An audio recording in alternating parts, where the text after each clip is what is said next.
Hello everyone, welcome to GeoIS. So in today's class, we will be discussing later Vedic age. Please note कि this is lesson 4. हमने अब तक के पुराने lessons में we have already spoke about the Stone Age in India. We have already spoken about and we have discussed in detail about the Indus Valley civilization. And I have in the previous video also explained to you about the early Vedic age. Now, to clear out some conception before starting the classes. Now, when you will be reading various sources, you will be seeing that there is a lot of conception issues with between the various sources. आप देखोगे किसी में कुछ लिखा हुआ है, किसी में कुछ लिखा हुआ है, तो it is very contradicting in nature. Please make sure कि आप मेरे वीडियोस को डिटेल में एकदम डेप्थ में सुन रहे हो, because apparently जितना भी information I'm giving you, सारे के सारा ये जो information है, it is verified and it is completely acceptable by the UPSC and as well as the WBCS examinations. उस चीज को दिमाग में रखते हुए मैंने सारे के सारे क्लासेस को बनाया है. Now please make sure कि इन क्लासेस में आप along with the PDF आप अपने personal notes भी बना रहे हो depending on the lecture that I am giving you. Make sure कि keywords को आप note करो. अपने notes को बहुत ही short and crisp रखिएगा such that whenever you refer to the notes even 1 year later you will see that the notes will really help you in remembering the whole chapter. So make sure कि ये दो key term short and crisp ये दोनों terms आपको याद रहेंगे. अपने notes को एकदम जितना पतला हो सके उतना पतला बनाइएगा एंड मेक श्योर कि आप अपने मेमोरी को अच्छी तरीके से होन कीजिएगा. चलो, with that piece of information let us start the lecture. So मैंने लास्ट क्लास में आपको बताया था कि से this is the north western part of India and we had discussed कि इनिशियली जब आर्यंस आए थे they had settled in the region of the Indus. This region was known as the Sapta Sindhu region or the land of 7 rivers. Now what had happened is 10 राजन युद्ध हुआ था. There was the battle of 10 kings. ठीक है, इसमें हम क्या देखते हैं कि बहुत सारे ऐसे ट्राइब्स थे जो हरा दिए गए थे and there were many more and the tribe that was Bharat had become the dominant tribe. But abhi bhi there were more and more tribes of the Aryans and these tribes in search of grasslands started penetrating into the mainland of India. ये India के mainland की तरफ आना start कर दिया था इन्होंने.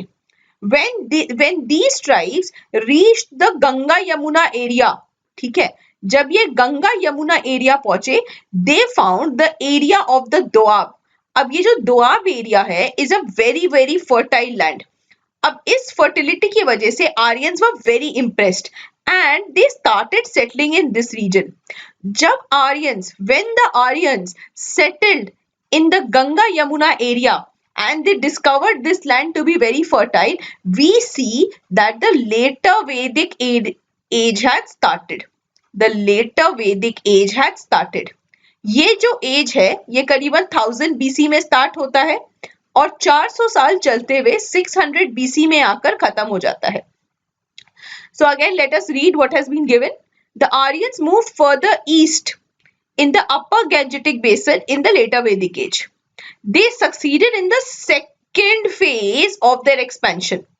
Now ये अब जब ये यहाँ पर आ गए इन्हें फर्टाइल लैंड मिला था. मैंने आपको यहाँ तक बताया है. अब आप क्या देखोगे कि ना द आर्यंस ने एक बहुत इंपॉर्टेंट मेटल डिस्कवर किया. ये जो मेटल था इसका नाम था आयरन. ठीक है, अब तक अगर आपको याद है हमने आईवीसी में डिस्कस किया था कि वुडन प्लाउ मिला था, प्लाउड लैंड मिला था हमें. तो यहाँ पर आप क्या नोटिस करते हो, आयरन मिला है. और जब आयरन मिल जाएगा तो आपको पता है कि लैंड को प्लाउ करना, लैंड को अच्छी तरीके से जोत देना, खेत को जोतना जिसे बोलते हैं, वो चीज बहुत ही इजीली हो सकती थी. दैट इज द रीजन कि इनका जो इकोनॉमी है अब कंप्लीटली शिफ्ट कर गया. ये लोग पूरा सेटल्ड लाइफस्टाइल में आ गए and they started following what was known as the practice of agriculture. अब सेकेंड रीजन और किस तरीके से ये अंदर की तरफ जाने लगे. जाहिर सी बात है अगर इस एरिया में ज्यादा लोग नहीं रहे होंगे तो प्रॉपर रोड्स वगैरह नहीं बने होंगे. तो ये आर्यंस आए किस तरीके से. सेकेंड, इनके पास they had bought with them horses. ठीक है, ये अपने साथ हॉर्सेस को लेकर आए थे और इन हॉर्सेस की मदद से they had penetrated the Indian subcontinent and reach the Ganga Yamuna Doab. There is a term जो आयरन के लिए यूज किया गया है, that is Shyam Ayas and Krishna Ayas. ठीक है, तो इसे हमें क्या समझ में आता है कि आर्यंस ने 500 साल तक they had settled in the Punjab area. धीरे धीरे due to lack of fertile land ये लोग क्या कर रहे हैं, they started moving towards India.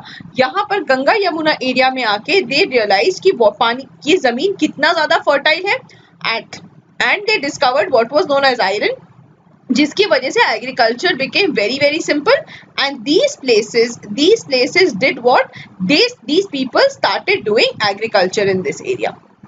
Now later एजिक एज के बहुत सारे इंपॉर्टेंट साइट्स हमें देखने को मिले हैं. मैंने कुछ एक साइट्स यहाँ पे मेंशन कर दिया. I have mentioned a few sites to you. Whenever you will be reading your book आर.एस. शर्मा आप उसमें देखेंगे और बहुत सारी चीजें हैं. So one of the site is Atranji Khera. ठीक है, the second site is Hastinapur. आपको याद होगा वी हैड आपने कभी ना कभी किसी ना किसी एपिक में आपने हस्तिनापुर के बारे जरूर सुना.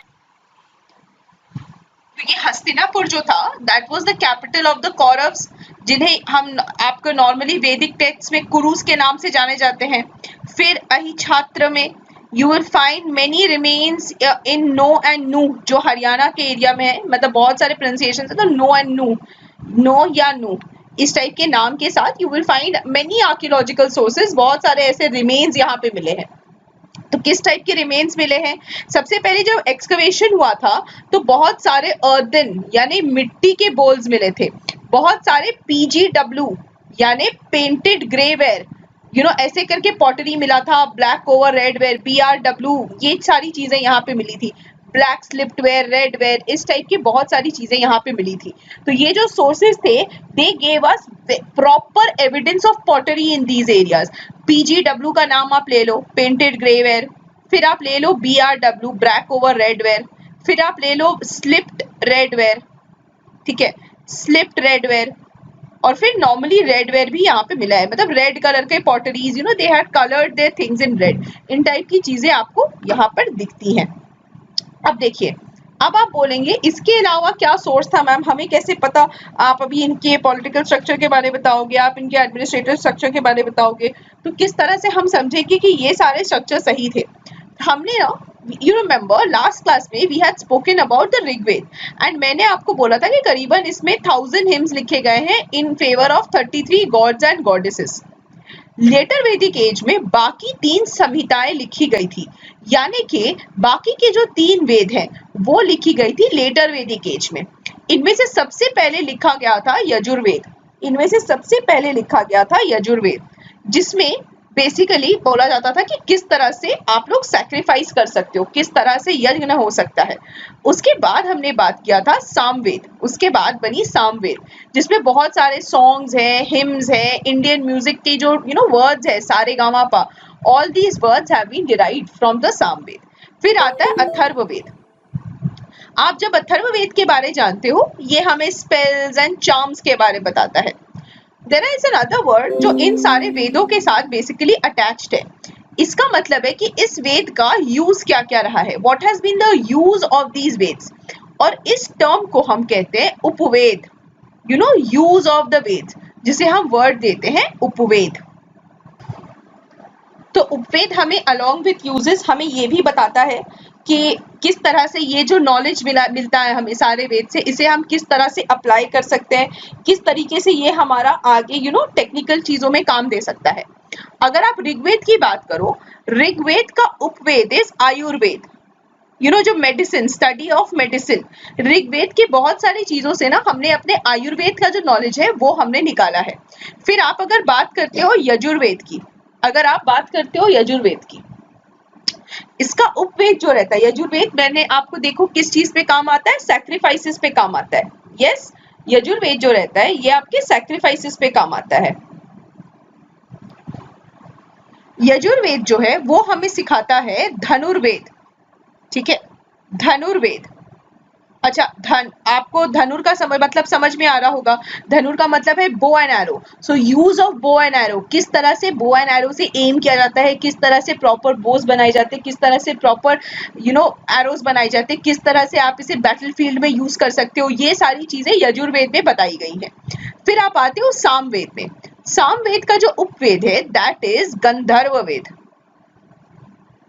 दैट इज गंधर्व वेद। अब ये जो गंधर्व वेद है, ये बेसिकली एक कलेक्शन ऑफ सॉन्ग्स है, गानों के बारे है। तो it talks about how you should be singing, it talks about the formation of hints. ये जो सारे गामा पा का कॉन्सेप्ट इंडिया में यूज होता है ना, दिस इज अ कॉन्सेप्ट जो हमें धनुर्वेद से मिला है। अब आप आ जाओ अथर्ववेद में। अथर्ववेद जो है, इट बेसिकली, इसका जो उपवेद है इसे आप बोल सकते हो शिल्प शास्त्र। शिल्प शास्त्र जो है वो आपका बात करता है अथर्ववेद के बारे। एंड अथर्ववेद का जो उपवेद है, यूज क्या है एक्चुअली में, यूज आपको art and architecture, it talks about art and architecture, बहुत तरीके से आर्किटेक्चर के बारे ये हमें नॉलेज देता है।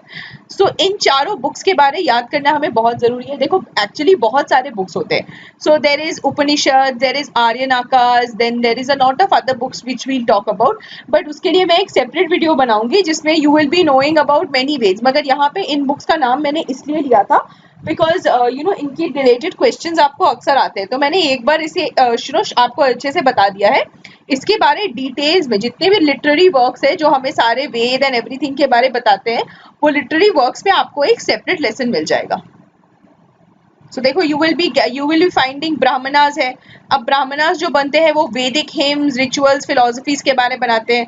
फिर आप आर्यनाकास की बात अगर करते हो, it talks about mysticism, rites and rituals. Upanishads के बारे बात करते हो अगर, तो Upanishad basically the word Upanish, ये जो वर्ड आता है ना Upanish, it basically means to sit around the guru, कि आप गुरु के चारों ओर उनके शिष्य बैठे रहे और जिस तरह से गुरु पढ़ाते जाए उस तरह से शिष्य पढ़ते जाए। इन दिस वे 108 ऐसे उपनिषद हैं एंड बहुत सारे इंपॉर्टेंट उपनिषद भी आपको देखने को मिलेंगे। आप अपने सामने बहुत सारे उपनिषद को देख सकते हो। इनमें से सबसे इंपॉर्टेंट उपनिषद जो है, सबसे पहले आप ये वाला देख लो, Brihadaranyaka. This is the first, the oldest Upanishad. सबसे पहला, सबसे ओल्डेस्ट उपनिषद इज बृहदारण्यका, जो कि यजुर्वेद में मिला है। ठीक है, उसके अलावा आप देखोगे मुंडाका उपनिषद के बारे बहुत जगह लिखी भी रहेगी। यू विल फाइंड चांदयोगा उपनिषद सामवेद में, और इस चांदयोगा ने बेसिकली गृहस्थ आश्रम का कॉन्सेप्ट दिया था। नॉट गृहस्थ, आश्रम system, I am so sorry, आश्रम सिस्टम के बारे टोटली सारा कुछ लिखा हुआ है आपके चांदयोगा उपनिषद में।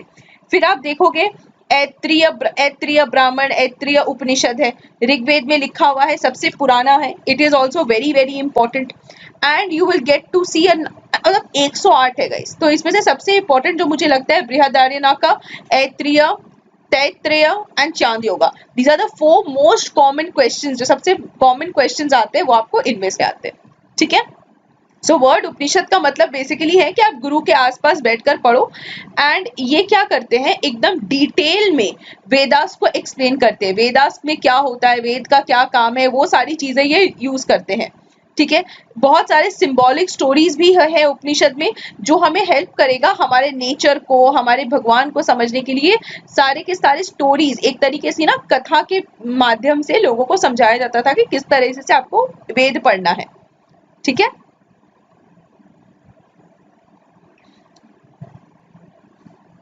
प्लीज एक बार आप लोग इन नामों को देख लीजिएगा।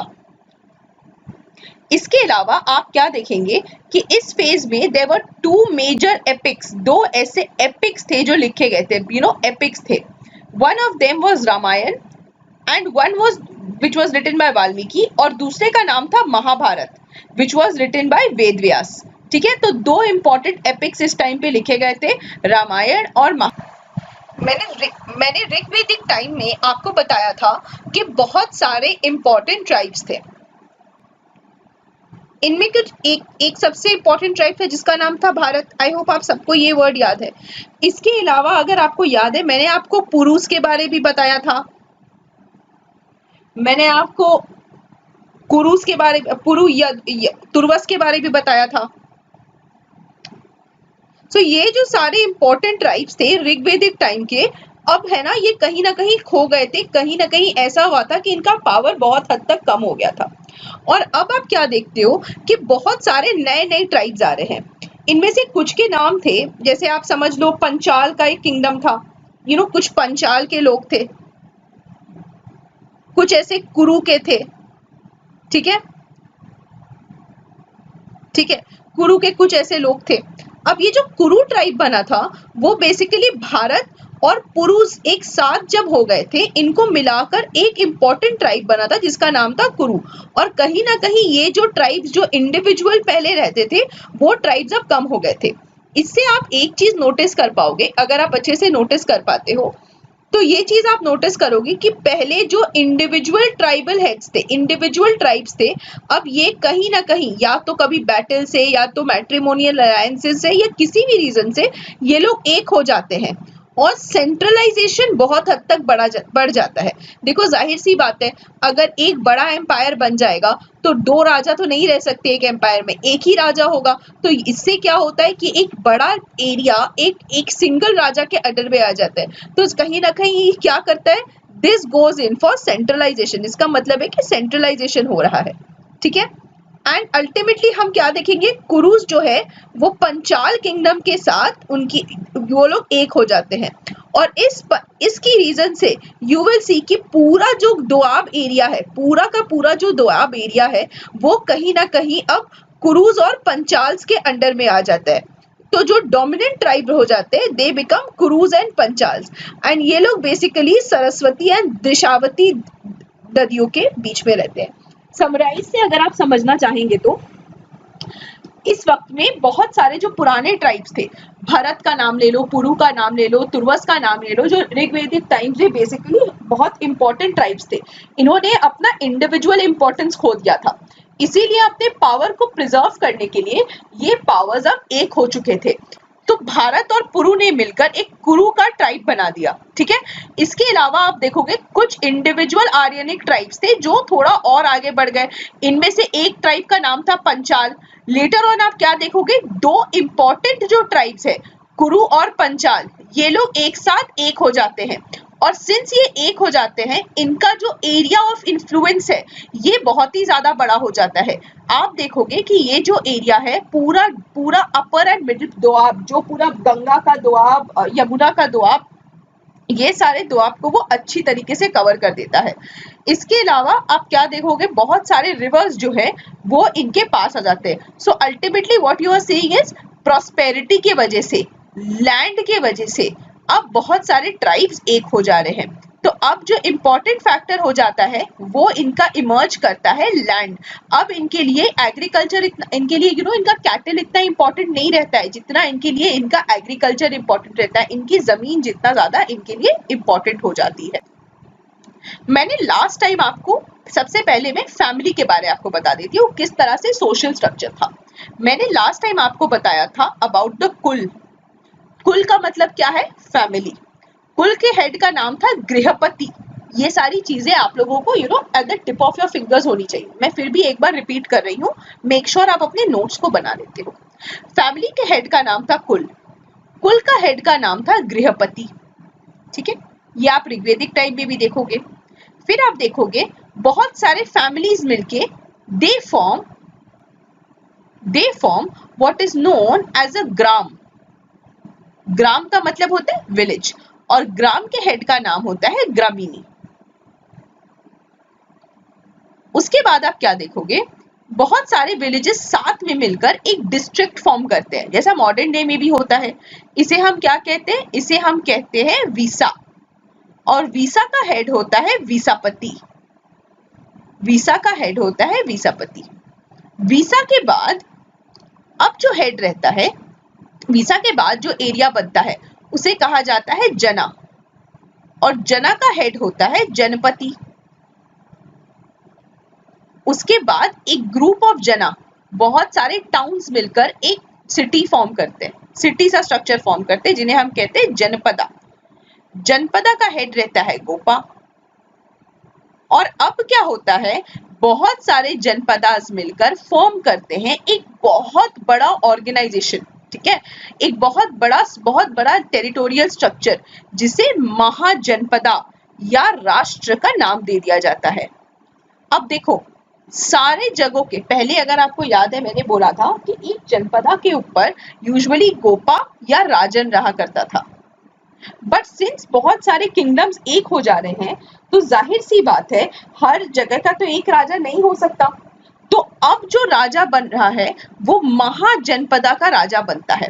और राजा ना बहुत बड़ा बड़ा टाइटल्स ले लेते हैं, बहुत ही सेलिब्रेटेड डेकोरेटेड टाइटल्स ले लेते हैं।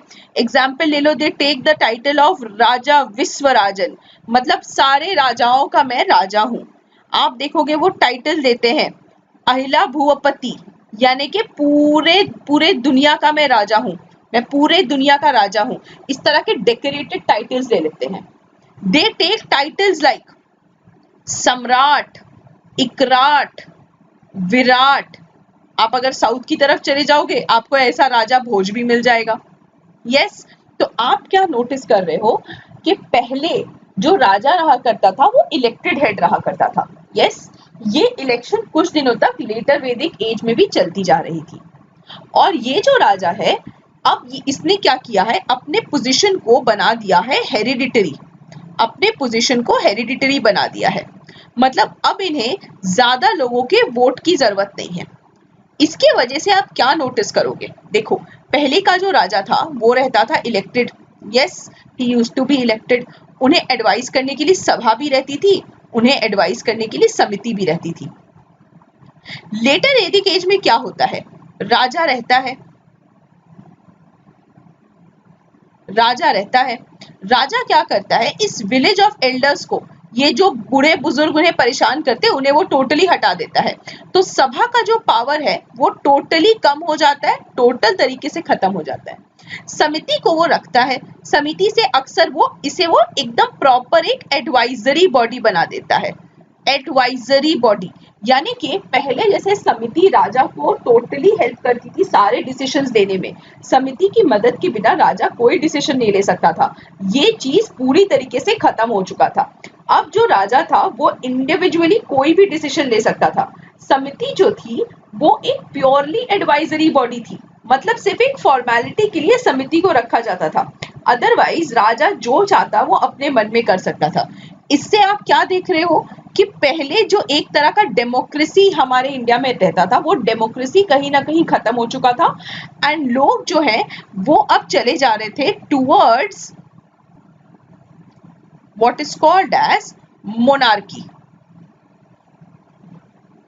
अब देखिए, इफ यू रिमेंबर, पहले अपने एडमिनिस्ट्रेशन को चलाने के लिए राजा टेक्निकली सिर्फ दो लोगों के पास रहता था। पहले ही रिक्वायर्ड ओनली टू पीपल, एक थे सेनानी और एक थे पुरोहित। टेक्निकली एक पुरोहित एक सेनानी, बाकी आपके पास एक ग्रामीणी थी और एक स्पा थे, बस दैट्स इट, और कोई नहीं था। अब आप क्या देख रहे हो, लेटर वैदिक एज में राजा ने एक प्रॉपर काउंसिल बना लिया है।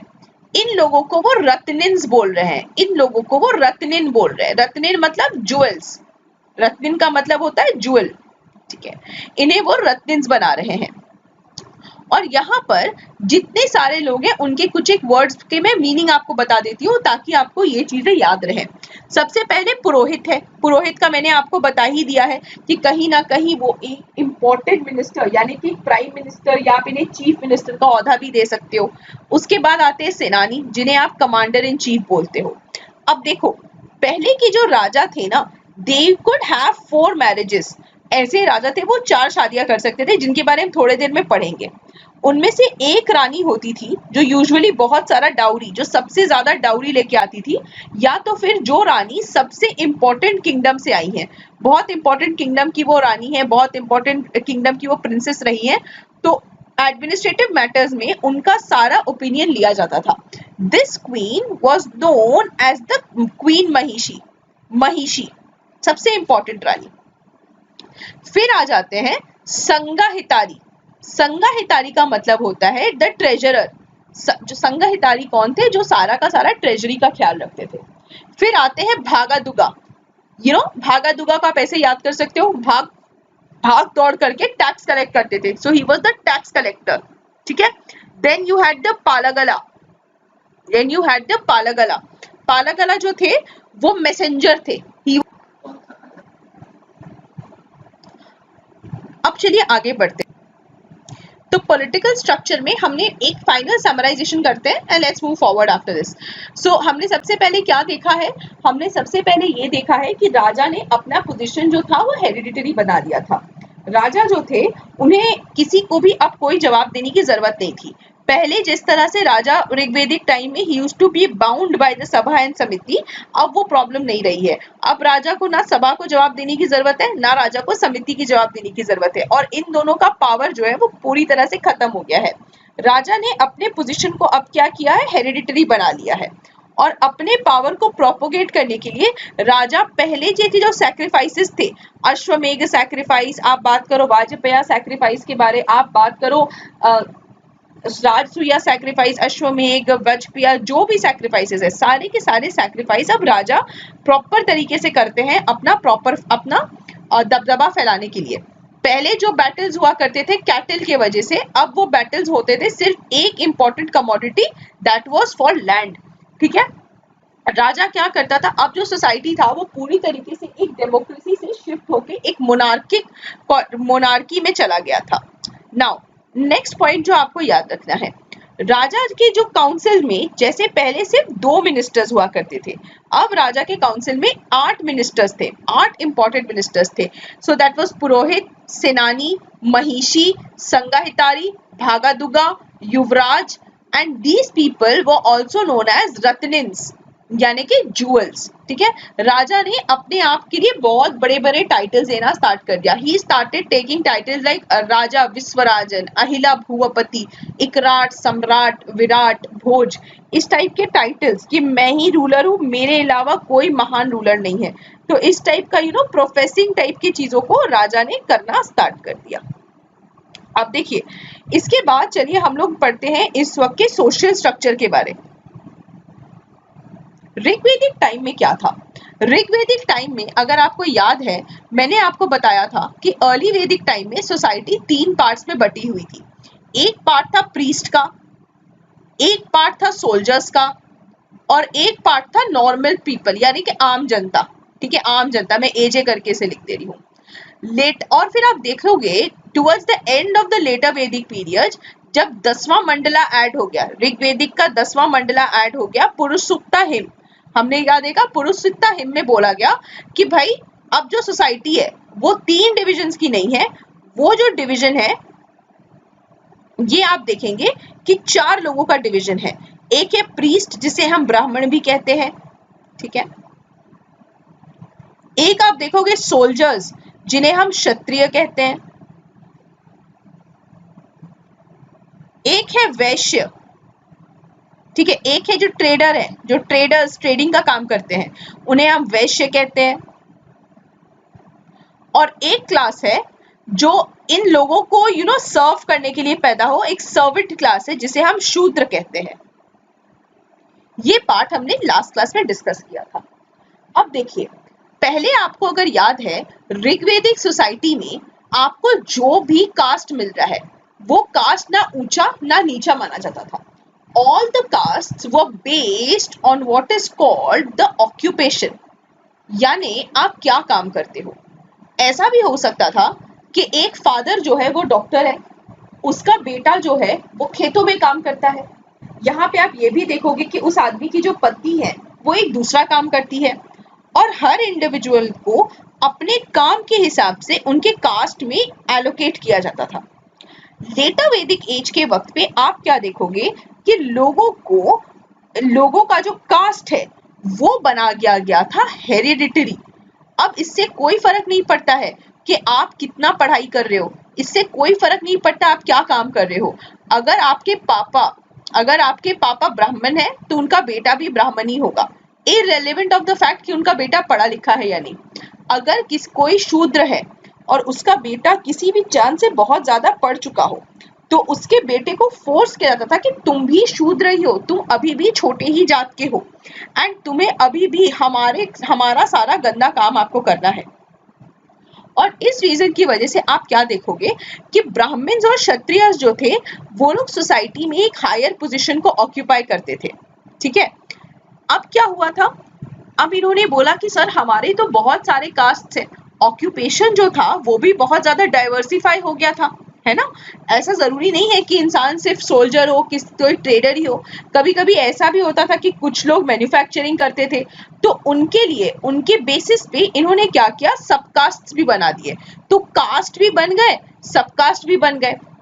अब देखो औरतों के बारे आइए, मैंने ऋग्वेदिक एज में आपको बताया था कि औरतों का जो एज, जो लर्निंग था वो बहुत ज्यादा बढ़ चुका था। Women were really dignified in the Rigvedic age. औरतों को ये पोजीशन दिया गया था कि वो सभा और समिति में भी आ सकती है, और इसके बहुत सारे एग्जाम्पल्स भी आपको देखने मिलेंगे। एक एग्जाम्पल आप ले लो लोपा मुद्रा का, उन्होंने बहुत सारा, देवर इन अ वेरी गुड एज। आप देखोगे कोई प्रैक्टिस नहीं था सती का। यू मस्ट हैव अंडरस्टूड कि ना सती है ना चाइल्ड मैरिज है, 16-17 से पहले किसी लड़की का शादी नहीं किया जाता था। इनफैक्ट विडोज का ये कंडीशन था कि अगर कोई भी विडो है और वो चाइल्डलेस है, उसका कोई बच्चा नहीं है, वो अपने ब्रदर इन लॉ से भी शादी कर सकती है। लेटर वैदिक एज में आप क्या देखते हो कि फादर का सोसाइटी पूरी तरीके से मेल्स की तरफ डाइवर्ट हो जाता है। औरतों का जो पोजीशन होता है, the position of women is deplorable. औरतों को पूरी तरीके से सोसाइटी में एक इंफीरियर पोजीशन दिया जाता है। उन्हें बोला जाता है भाई आपको कोई सती नहीं, आपको कोई असेंबली में जाने की जरूरत नहीं है, आपको कोई समिति में नहीं जाना, आपको कोई सभा में नहीं जाना है। औरतों का शादी बोला जाता था, जल्दी जल्दी औरतों की शादी करा दो वरना ये भटक जाएंगी। सो चाइल्ड मैरिज इमर्ज्ड। सबसे बुरा चीज जो इस वक्त का इमर्ज हुआ था वो हुआ था चाइल्ड मैरिज। एकदम पूरे वोग हो गया था, एक फैशन सा बन गया था कि आपकी बेटी 5 या 6 साल की हो गई, बस इनकी पकड़ के आप शादी करा दो। ठीक है। अब यहाँ पर क्या हुआ था, औरतों को बोला गया, औरतों को सती के लिए भी, सती प्रथा इस वक्त में आप देखोगे धीरे धीरे डेवलप होना स्टार्ट हो जाता है। मतलब औरतों का पोजीशन इतना खराब कर दिया जाता था कि बहुत सारी ऐसी विडोज थी जो प्रेफर करती थी कि वो अपने पति के बगल में सुसाइड कर ले। यहाँ पर आप क्या देखोगे, जो कॉन्सेप्ट ऑफ गोत्र है, ठीक है, कॉन्सेप्ट ऑफ गोत्र जो था वो इवॉल्व कर गया। गोत्र का जो कॉन्सेप्ट था वो बेसिकली बोलता था कि लोगों को ना एक्सोगैमी करनी चाहिए। एक्सोगैमी यानी कि अगर आपके जो एंसेस्टर्स हैं, यानी कि आपके जो पूर्वज हैं, अगर आप किसी एक लड़के और एक लड़की का एक ही पूर्वज है, यानी एक ही एंसेस्टर है, उन दोनों में शादी नहीं हो सकती है, उन दोनों में शादी नहीं हो सकती है। इस तरह की चीजें डायरेक्टली बाहर आई। और गोत्र का जो कॉन्सेप्ट था वो ऋग्वेद के चैप्टर 2 टू चैप्टर 7 यानी कि 2 से लेके 7 मंडला में अच्छी तरीके से बताया गया था। दे वांटेड, ये बेसिकली ये चाहते थे कि नंबर 1 एंसेस्टर्स अलग अलग हो, तो अलग अलग लोग आपस में मिलेंगे और जितना भी कल्चर है आर्यंस का वो कहीं ना कहीं एक तरीके से मिलके रह जाएगा। इस बेसिस पे आप क्या देखोगे कि गोत्र के बेसिस पे, कास्ट के बेसिस पे, गोत्र के बेसिस पे, कास्ट के बेसिस पे और किस तरीके से ये शादी हुई है उसके बेसिस में आप क्या देखोगे कि बहुत तरह की शादी हुआ करती थी लेटर वैदिक एज में। तो बेसिकली उस वक्त अगर आप देखोगे तो शादियां जो होती थी वो 8 टाइप्स की होती थी। There were 8 types of marriages, ठीक है, 8 टाइप्स। उनमें से मैं कुछ एक को डिस्कस कर देती हूँ जो बहुत ही ज्यादा इंपॉर्टेंट है। एक होता था ब्रह्म विवाह। ब्रह्म विवाह, ब्रह्म विवाह में क्या होता था, दोनों लड़का और लड़की जो रहते थे वो एक ही वर्ण के रहते थे, यानी 2 ब्राह्मण के बीच की शादी या 2 क्षत्रिय के बीच की शादी या 2 शूद्र के बीच की शादी या फिर 2 वैश्य के बीच की शादी। ठीक है, दोनों लड़का लड़की एक ही वर्ण के हैं तो वैदिक नियमों के हिसाब से इनका ब्याह करा दिया जाता था। फिर एक विवाह होता था जिसे बोला जाता था अनुलोम विवाह। ठीक है, अनुलोम विवाह। अनुलोम विवाह में क्या होता था, जो लड़का है the boy is of a higher varna और लड़की जो है द गर्ल ये लोअर वर्ण की रहती थी। मतलब समझ लीजिए एग्जाम्पल में लड़का जो है वो ब्राह्मण है, लड़की जो है वो क्षत्रिय है, या लड़का ब्राह्मण है लड़की वैश्य है, या लड़का क्षत्रिय है लड़की वैश्य है। इस तरह के जो जितने भी ये होते थे दैट वाज अनुलोम विवाह। उसके बाद there was something known as pratiloma vivaha. प्रतिलोम विवाह में क्या होता था, जो लड़की होती थी वो हाई कास्ट की होती थी। The girl used to be, मतलब कंप्लीटली उल्टा, अनुलोम का उल्टा प्रतिलोम। लड़की जो रहती थी वो हाई कास्ट की रहती थी एंड लड़का जो रहता था वो लो कास्ट का रहता था। दैट वाज अ प्रतिलोम विवाह। ठीक है। Then the next type of marriage जो आप देखोगे, एक है प्रजापति। ठीक है, ऑन बेसिस ऑफ मनी, कि शादी में कितना पैसा इन्वॉल्व होता है। एक होता था दैव विवाह। दैव विवाह में क्या होता था, एक फादर अपनी अपनी बेटी को एक फादर अपनी बेटी को प्रीस्ट्स के हवाले कर देता था, एज फी या दक्षिणा के नाम पे अपनी बेटी को वो प्रीस्ट को दे दिया करता था। ठीक है, प्रीस्ट को बोलता था भाई आप इनसे शादी कर लीजिए, आप मेरी बेटी को ले जाइए, आप मेरे घर पे कोई रिचुअल करा है आपने, आप एज आप कुछ पैसे के एवज में आप मेरी बेटी को लेकर चले जाइए। एक होता था अर्स विवाह। अर्स विवाह में क्या होता था, लड़की के लिए दे हैड टू पे सम अमाउंट ऑफ मनी। ठीक है, तो ये क्या होता था, एक काउ का प्राइस या फिर एक बुल का प्राइस, या प्रॉपर ये एक काउ एंड बुल ही दे दिया जाता था और तब शादी करा दी जाती थी। फिर होता था प्रजापति विवाह। दिस विवाह वॉज फ्री ऑफ डाउरी, ना कोई डाउरी देना है ना कोई पैसे आपको देने हैं। देन देयर वॉज गंधर्व विवाह। गंधर्व विवाह जो होता था that was like a marriage of consent. ठीक है, मतलब इसमें स्वयंवर वाला कॉन्सेप्ट होता था, मैरिज ऑफ सेल्फ चॉइस, ज्यादा कुछ मेहनत नहीं करना पड़ता था इस शादी में, लड़का लड़की राजी वाला हिसाब था कि लड़का लड़की राजी है तो क्या करेगा काजी। देन देयर वाज द असुर मैरिज, जिसमें लड़कियों को खरीद लिया जाता था, लड़की को खरीदा जाता था और फिर लड़के से शादी करा दी जाती थी। फिर होता था राक्षस विवाह। कि लड़की को किडनैप करके उससे शादी करा दी जाओ। अब रिसेंटली अगर आप देखोगे बहुत बार न्यूज में यू विल सी कि बहुत सारी जगहों पे ऐसा होता है कि लड़कियों को कैप्चर करके शादी किया जाता है, आज भी ऐसा होता है। I am sure you must have heard about it. तो इस तरह की चीजें आप देखोगे कि लेटर वैदिक एज में हुआ करता था। ठीक है, सो हमने डिस्कस कर लिया है कि कितने वर्ण रहते थे, हमने कास्ट सिस्टम के बारे में डिस्कस कर लिया है। We have discussed about the position of women. ठीक है, we have discussed about how many types of marriages could happen. We have discussed about gotras. So यहाँ तक I hope आप सबको सारा कॉन्सेप्ट क्लियर है। अब हम बात करेंगे उस वक्त के सोशल कस्टम्स की। देखो, मैंने आपको उपनिषद के बारे में बताया था, इसमें से I had also told you about the चांद योगा उपनिषद। चांद योगा उपनिषद ने बेसिकली हमें आश्रम सिस्टम के बारे में बताया है। इसने ये बताया है कि किसी भी इंडिविजुअल को किस तरह से अपना लाइफ जीना चाहिए। ठीक है, it has clearly marked out कि कितना एजुकेशन होना चाहिए एक इंडिविजुअल को, कब पढ़ना चाहिए, कब उसे घर से बाहर आना चाहिए, ये सारी चीजें आप देखोगे कि चांदयोगा ब्राह्मण ने हमें बताया है। सो चांदयोगा ब्राह्मण कहता है कि सबसे पहले एक बच्चे को ब्रह्मचार्य आश्रम लेना होगा। ब्रह्मचार्य आश्रम लेने के लिए उसे गुरुकुल में जाना होगा।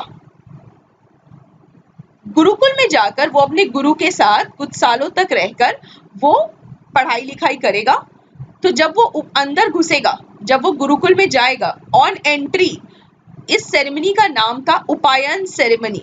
ठीक है, वो गुरु के पास गुरुकुल में जाएगा up till the age of 24 साल की एज तक वो गुरुकुल में रहेगा एंड समावर्त सेरेमनी के साथ वो गुरुकुल से बाहर आएगा। 24 साल से लेकर जब वो बाहर आएगा उसकी शादी करा दी जाएगी और 48 इयर्स की एज तक वो बेसिकली अपना गृहस्थ, अपना घर बसाएगा, बच्चे पैदा करेगा, घर बसाएगा, शादी करेगा till the age of 48 years of age. After 48 years of age वो ना रिटायर करेगा। फाइनली बहुत काम उसने किया है, बहुत सारा बिजनेस किया है, बहुत सारा घर बना लिया है, जितना काम था उसने लाइफ में कर लिया है। अब वो रिटायर करके अपने लाइफ का जो लास्ट टाइम है वो अब वन में चला जाएगा। He will go into the forest. वो वापस से फॉरेस्ट में चला वो वापस से फॉरेस्ट में चला जाएगा और फॉरेस्ट में जाने के बाद वो पूरी तरीके से मेडिटेशन करेगा। वो ये समझने की कोशिश करेगा कि उसने लाइफ में क्या किया था, उसने क्या नहीं किया था। एंड ये करने के बाद वो आ जाएंगे संन्यास में, वापस से वो अपने गुरुकुल में आ जाएंगे। साइकिल ऑफ लाइफ वाला कॉन्सेप्ट था कि भाई आप गुरुकुल से निकले हो, आप वापस से गुरुकुल में ही चले जाओ।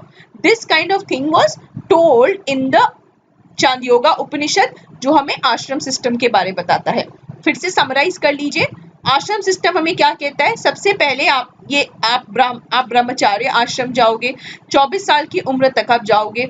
2 सेरेमनीज की बात करते हो, उपनयन एंड समाव्रत। उसके बाद गृहस्थ आश्रम, आप शादी करोगे, बच्चे पैदा करोगे, you will do work, you will try to set up your business, you will do some kind of job, और अपना घर गृहस्थी चलाओगे। At the age of 48 years आप फॉरेस्ट में चले जाओगे। This is known as vanaprastha ashram. उसके बाद वन से निकलकर आप वापस से आपके गुरुकुल में आओगे, संन्यास ले लोगे, और यहाँ पर आप वापस से बच्चों को समझाओगे कि किस तरह से उन्हें आगे बढ़ना है। मतलब एक इंडिविजुअल अपने जीवन के अंत में आते आते वो अब एक गुरु बन जाएगा। सो ये पूरा हमारा आश्रम सिस्टम है। ये सारा इंफॉर्मेशन हमें चांदयोगा उपनिषद ने दिया है, और इसके साथ हमने अपना सोशल एस्पेक्ट को अच्छी तरीके से कंप्लीट कर लिया है। चलिए अब हम इकोनॉमिक एस्पेक्ट, उस वक्त का जो इकोनॉमी था उसके बारे में बात करते हैं। सबसे पहले आप क्या नोटिस करोगे? सबसे पहले आप ये नोटिस करते हो कि अर्ली एज में जो आर्यंस थे ये फॉलो करते थे एक पास्टोरल इकोनॉमी। लैंड मिलने के बाद इनका जो पूरा इकोनॉमी था वो एक एग्रीकल्चरल इकोनॉमी बन चुका है। अब एग्रीकल्चर को इन्हें और बढ़ाना रहता है। इसकी वजह से वो सबसे पहले क्या करते हैं, सारे के सारे फॉरेस्ट्स को क्लियर कर देते हैं। सारे के सारे फॉरेस्ट्स को क्लियर कर देते हैं और अच्छी तरीके से फॉरेस्ट को क्लियर कर देते हैं। ज्यादा से ज्यादा जो इनका लैंड रहता है वो एग्रीकल्चर के अंडर आ जाता है। जैसे ऋग्वेदिक आर्यंस जो थे वो सबसे ज्यादा बार्ली ही खाते थे। अब आप क्या देखोगे कि बार्ली के साथ राइस, बार्ली के साथ व्हीट, ये भी बहुत हद तक उगाया जाता है। ठीक है, लोग अपार्ट फ्रॉम दिस आप क्या देखोगे, metal work, leather work, carpentry, pottery, सारे एक्टिविटीज जो ऋग्वेदिक एज में भी थे अब वो बहुत ज्यादा डेवलप होके बहुत ज्यादा पतले, मतलब बहुत ही ज्यादा पतले स्केल में किए जाते थे। बहुत ज्यादा रिफाइनमेंट हो गया था इस जॉब में। Trade, excessive trade has started happening. Trade के बहुत प्रॉपर चीजें आपको देखने को मिलेंगी कि लोग अब फॉरेन ट्रेड बहुत ज्यादा करते थे, यानी कि बेबीलोन के साथ भी ये लोग ट्रेड करना इन्होंने स्टार्ट कर दिया था। आप देखोगे कि बहुत सारे ऐसे वर्चेंट्स थे जिन्हें हम आज बनिया बोलते हैं, ठीक है ना, बनिया, ये बेसिकली एक नए क्लास की तरह सामने आ गए थे। ठीक है, अब क्या था, वेस्यर्स ने क्या किया था, अपना जो ट्रेड था, अपना जो कॉमर्स था, ये इन्होंने प्रॉपर तरीके से ऑर्गेनाइज कर लिया। एक गिल्ड सिस्टम में ये लोग आ चुके थे and this is known as ganas. ठीक है, आप देखोगे इस वक्त कॉइन्स भी बहुत सारे पाए जाते हैं। गोल्ड कॉइन्स को सातमना कॉइन्स कहा जाता है। ठीक है, सिल्वर कॉइन्स को कृष्णाला कॉइन्स भी बोला जाता है। और पहले जैसे सिर्फ बार्टर सिस्टम था, ठीक है, अब ये सिस्टम चेंज होके करेंसी सिस्टम की तरफ आ रही है। धीरे धीरे करेंसी सिस्टम इंट्रोड्यूस हो रहा है। ये चीज आप धीरे धीरे नोटिस करोगे। We can not exactly call this a currency system दो, आप इसे कमोडिटी सिस्टम भी बोल सकते हो। कि पहले क्या था कि बार्टर सिस्टम था, अब क्या हो गया था, कुछ चीजों को इंपॉर्टेंस दी गई थी, जैसे गोल्ड, सिल्वर, आयरन, इन चीजों को ना बड़ी इंपॉर्टेंस दी जाती थी। They were considered to be something which was infallible, और जिसकी जरूरत हमेशा एक इंडिविजुअल को पड़ेगी। इस रीजन की वजह से आप देखोगे कि अब गोल्ड और सिल्वर को ज्यादा इंपॉर्टेंस देने लगे लोग। People started giving more and more importance to gold and silver. अब रिलीजन के बारे हम डिस्कस करते हैं। मैंने आपको लास्ट टाइम क्या बताया था कि ऋग्वेदिक टाइम के जो लोग थे उन्हें बेसिकली उन्होंने जब नेचर को एक्सप्लेन नहीं कर पाए, when they could not understand science, उन्होंने क्या किया, इसे एक सुपर नेचुरल एंटिटी के साथ रिलेट कर दिया।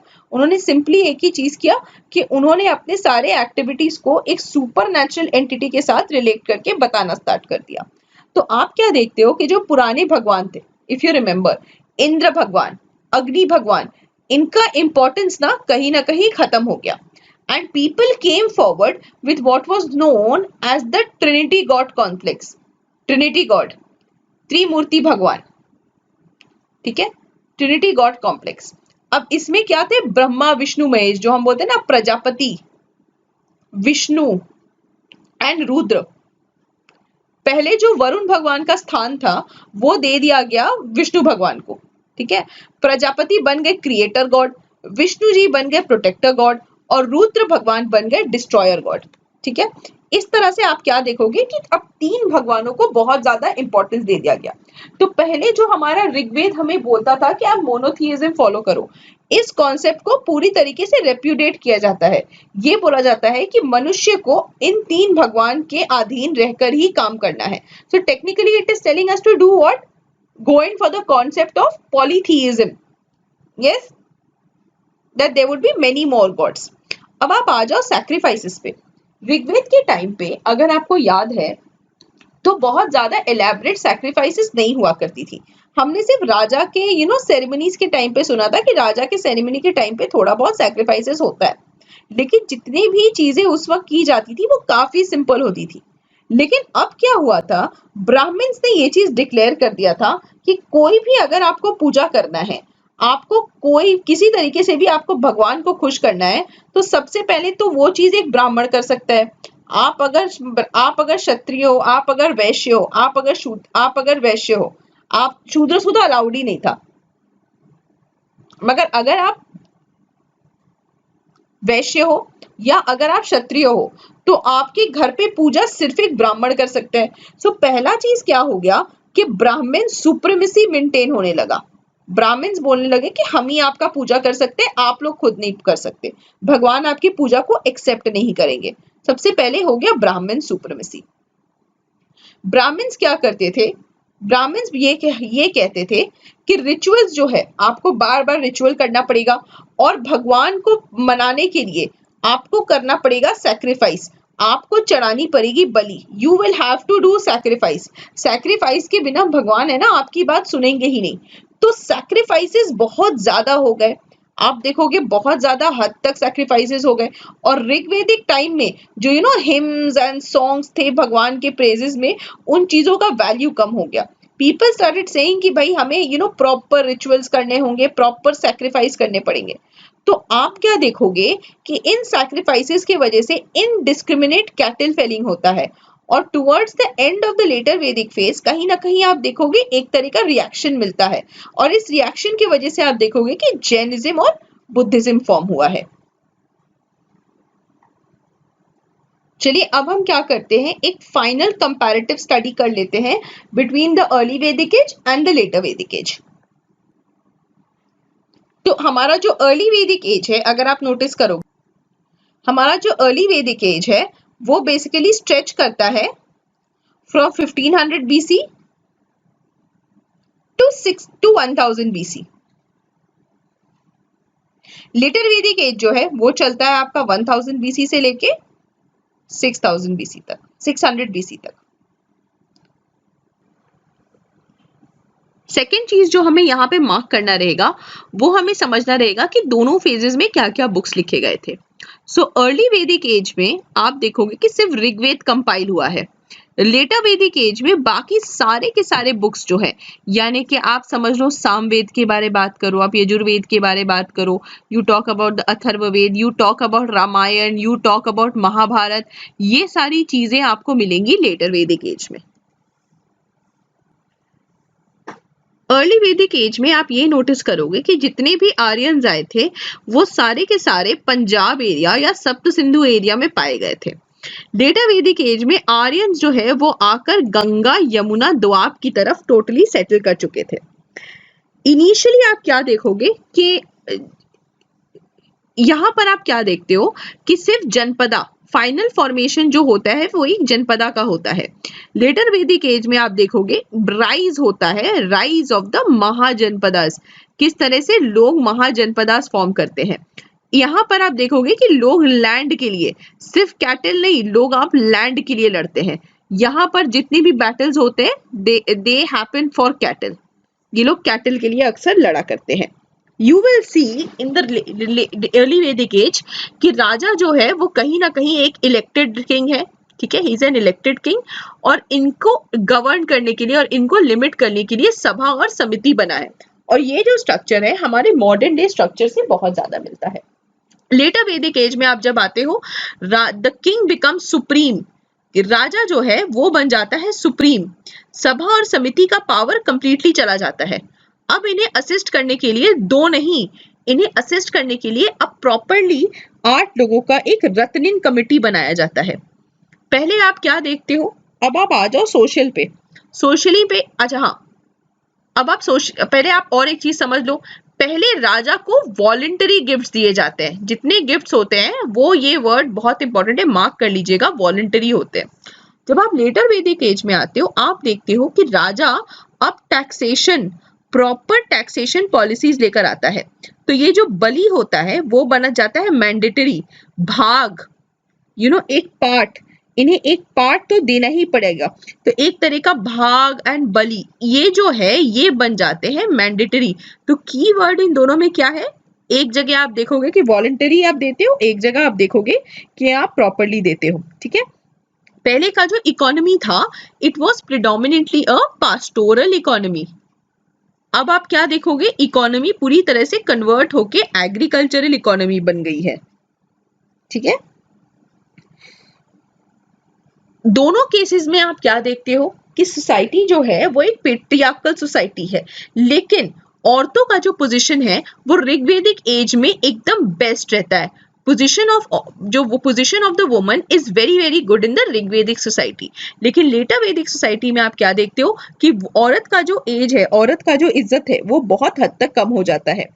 वर्ण सिस्टम, इनिशियली ऋग्वेदिक सिस्टम में मतलब उतना ज्यादा caste system was not very predominant, ज्यादा प्रिडोमिनेंट नहीं था caste system, caste system was not predominant.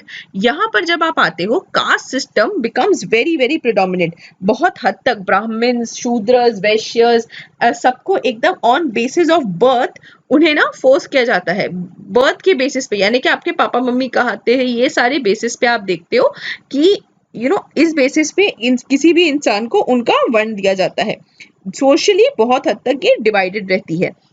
Religion के बेसिस पे अगर आप आ जाओ तो अब त्रिमूर्ति भगवान का कॉन्सेप्ट आ जाता है, ब्रह्मा विष्णु महेश, जो हम कहते हैं ना, destroyer God, creator God, preserver God, ये तीनों कॉन्सेप्ट सब बाहर आ जाते हैं। जितने पुराने भगवान थे ऋग्वेदिक एज के, ये कहीं ना कहीं बैकड्रॉप पे चले जाते हैं, कहीं ना कहीं ये गुम हो जाते हैं।